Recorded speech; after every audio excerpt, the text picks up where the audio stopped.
बबलू हरी नाम के किसान का इकलौता बेटा था। उसका जन्म बहुत मन्नतों के बाद हुआ था और यही कारण था कि उसके माता पिता उसे ज्यादा डांटा या मारा नहीं करते थे।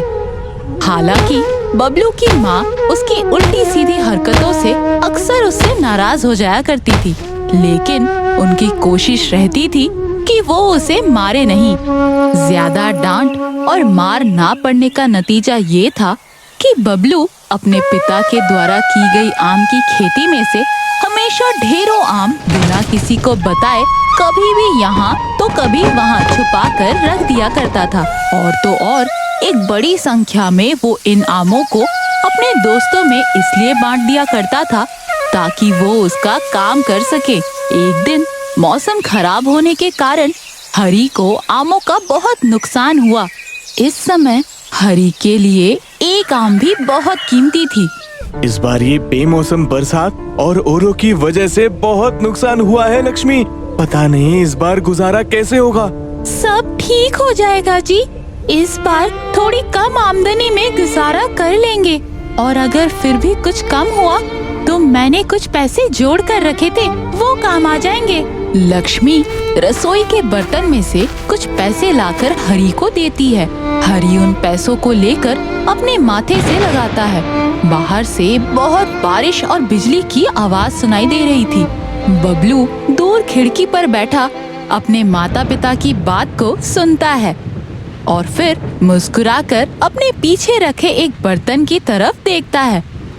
दरअसल कुछ दिन पहले जब मौसम साफ था तब हरी बहुत खुश था।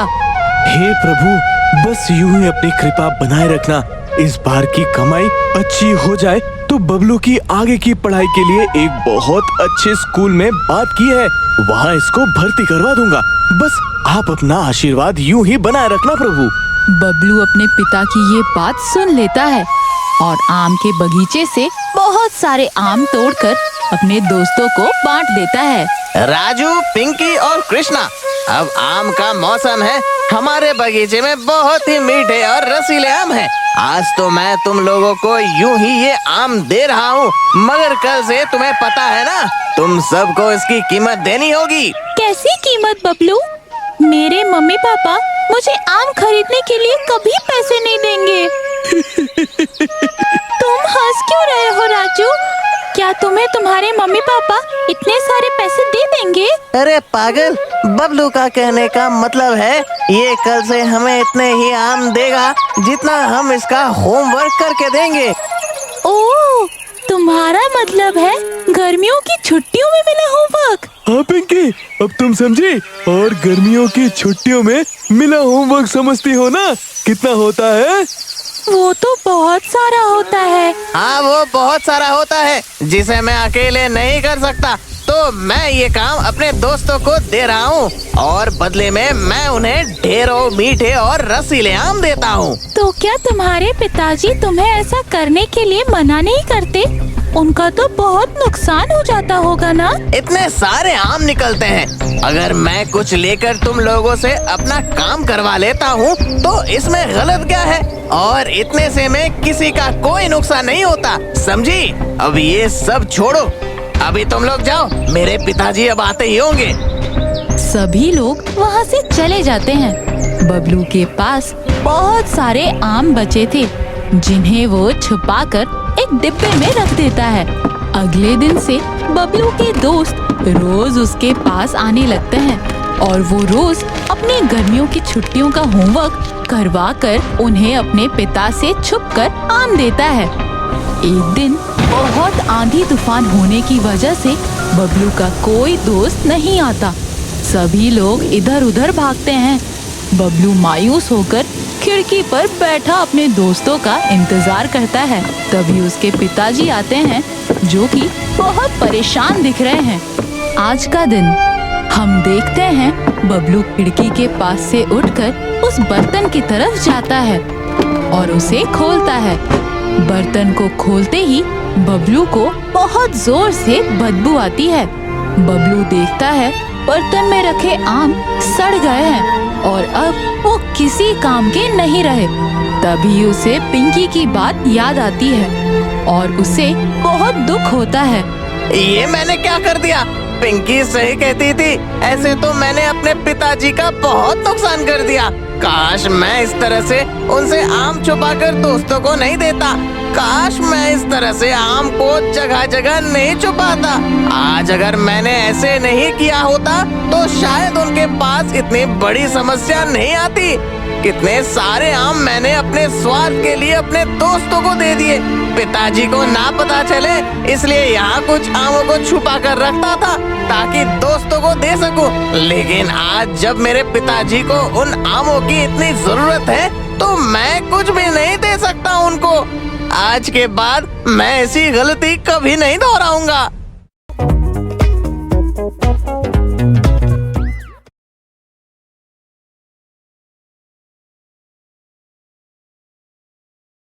एक घने जंगल के पास बनी एक झोपड़ी में माधव नाम का एक गरीब किसान रहता था। वो हर समय किसी की भी मदद के लिए तैयार रहता था। उसकी इस आदत से उसकी पत्नी बहुत परेशान रहा करती थी। उसे लगता था माधव दूसरों की मदद करने के बदले कभी कुछ नहीं लेता। अगर वो मदद करने के बदले लोगों से कुछ मांग करेगा तो वो दोनों 2 वक्त की रोटी खा सकते हैं और किसी की मदद करने के बदले में की गई मांग कोई गलत बात भी नहीं है। लेकिन माधव अपनी पत्नी को इसके जवाब में कभी कुछ नहीं कहता था। एक रात जब माधव अपने पत्नी के साथ अपनी झोपड़ी में सो रहा था तभी उसे किसी के चिल्लाने की आवाज सुनाई दी। वो उठकर बैठ गया। उसके उठते ही उसकी पत्नी भी उठ गई। वो जैसे ही माधव से उठने का कारण पूछने लगी कि तभी बाहर से फिर से किसी की चिल्लाने की आवाज आई। कहाँ जा रहे हो तुम? सुना नहीं तुमने? कोई बेचारा मुसीबत में है। मुझे उसकी मदद के लिए बाहर जाना चाहिए। तुम्हारा दिमाग खराब हो गया है क्या? वो दीवार पर टंगी घड़ी को देखकर कहती है, समय देख रहे हो? आधी रात हो रही है और इतने घने जंगल में चोरों चक्के के अलावा और कौन हो सकता है? इस वक्त जरूरी तो नहीं कि कोई चोरों चक्के हो सकता है कोई राहगीर राह भटक गया हो और कोई जंगली जानवर उसे नुकसान पहुंचा रहा हो। अगर मैं नहीं गया तो उसकी जान जा सकती है। तुमने कौन सी मेरी बात कभी मानी है जो अब सुनोगे? उसकी जान की परवाह है और अगर तुम्हें कुछ हो गया तो? तभी बाहर से एक बार फिर से किसी के चिल्लाने की आवाज आती है। मैं अभी तुमसे कोई बहस नहीं कर सकता। मुझे अभी उसके पास जाना ही होगा। माधव की पत्नी अपना सर पकड़ लेती है और माधव वहाँ से चला जाता है। माधव रात के अंधेरे में उस आवाज की तरफ चला जा रहा है।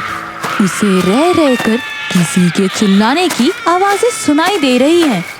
माधव की पत्नी दरवाजे को अंदर से बंद करके खिड़की के पर्दे से झांक कर देख रही है कि माधव किसकी मदद करने जा रहा है। माधव बहुत दूर तक चलता जाता है। अब वो चिल्लाने वाले की आवाज को साफ साफ सुन सकता है, लेकिन उसे अभी भी दूर दूर तक कोई दिखाई नहीं देता। अरे भाई, कौन हो? सामने आओ। मैं केवल तुम्हारी आवाज सुन पा रहा हूँ। मुझे तुम दिखाई क्यों नहीं दे रहे हो? अरे अपने पीछे देखो।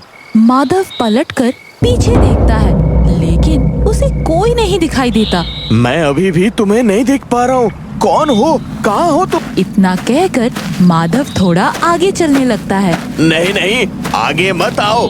माधव वहीं रुक जाता है। तुमने अगर एक कदम भी आगे बढ़ाया तो तुम भी मेरी तरह इस दलदल में फंस जाओगे। माधव 2 कदम और पीछे हो जाता है। अब वो ध्यान से नीचे की तरफ नजर घुमाता है। उसे दलदल में लगभग पूरी तरह से समा चुके आदमी का सर दिखता है। माधव बिना घबराए अपना डंडा उसकी तरफ बढ़ाता है, लेकिन वो देखता है कि डंडा छोटा है।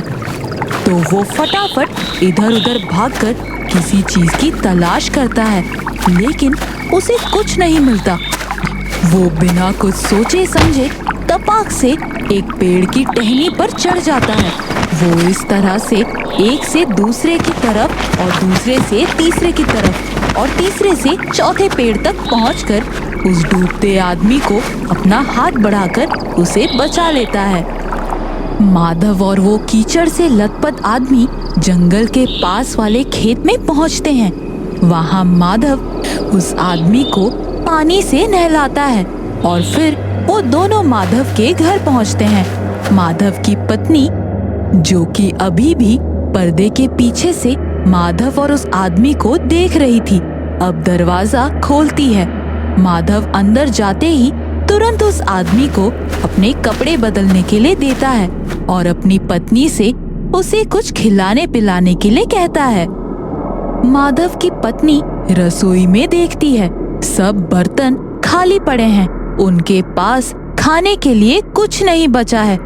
वो आदमी देखता है कि माधव के घर खाने तक को कुछ नहीं है और फिर भी वो किसी अनजान व्यक्ति की मदद के लिए आधी रात तैयार हो गया। वो व्यक्ति माधव के पैर छूता है। माधव ये देखकर सकते में आ जाता है। अरे श्रीमान, ये क्या कर रहे हैं आप महान हैं।